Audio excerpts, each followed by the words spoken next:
you want, I can just do the filming for you and just use my stabilizer. All right, I'm gonna do that. That's going in the video, by the way. What is it? What you just said, because you just interrupted my intro. My name's Alvin, the director. I'm back again with another video. This is my roommate, Cochran. He was in the last video. He didn't really say much. He really wasn't doing much back there, but studying, I guess. Anyways, so right now I'm currently in week 1 of Army Officer Candidate School. I'm in Bravo Company. Today we got issued our black ascots. We finished our 3-mile run, so after the run we were able to get our guide on.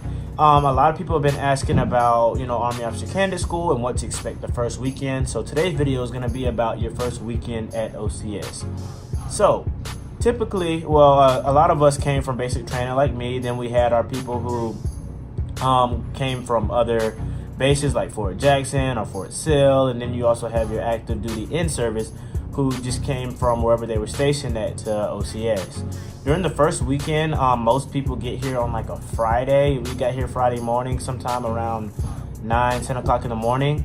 We checked in, we brought in all our bags, we did a little bit of in-processing paperwork, we got issued our linens, we were taken to our bays. They're temporary bays, we're only gonna be there for the weekend before you actually get moved to your actual room where you'll be at for the cycle. After you check in, do your in-processing and all that stuff, we were able to leave on a weekend pass to go get all of our required stuff for the packing list at OCS. I may have the packing list if I can find it online. I'll put it in the link below. So yeah, we were able to leave on a weekend pass to go get all our stuff. I think I spent around $600 or so on the packing list. So you're gonna spend a decent amount of money on the packing list. And they also do a bag drag on Monday sometimes. So you wanna make sure you have everything, because if you don't, then there could be some points deducted for your OML, which, determines what branch you get to choose whenever you're in cycle. But that's for another video. So Friday we were able to leave around noon-ish on our weekend pass. We had to report back at 2100. We didn't have any overnight passes for the weekend.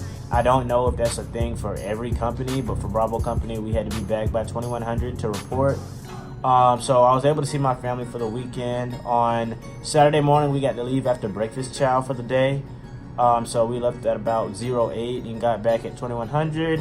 And then Sunday we left at the breakfast chow again, and we had to be back at 1500.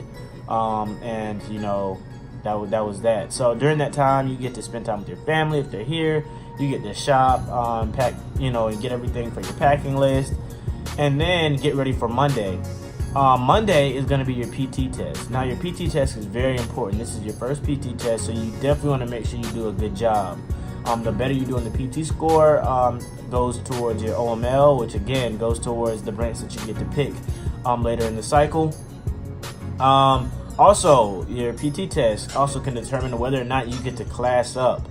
So basically, if you don't class up, you'll be considered a holdover, which from what I've been told, you're usually a holdover between like 3 and 5 weeks until the next company picks up. So you definitely want to make sure you do good in your PT test.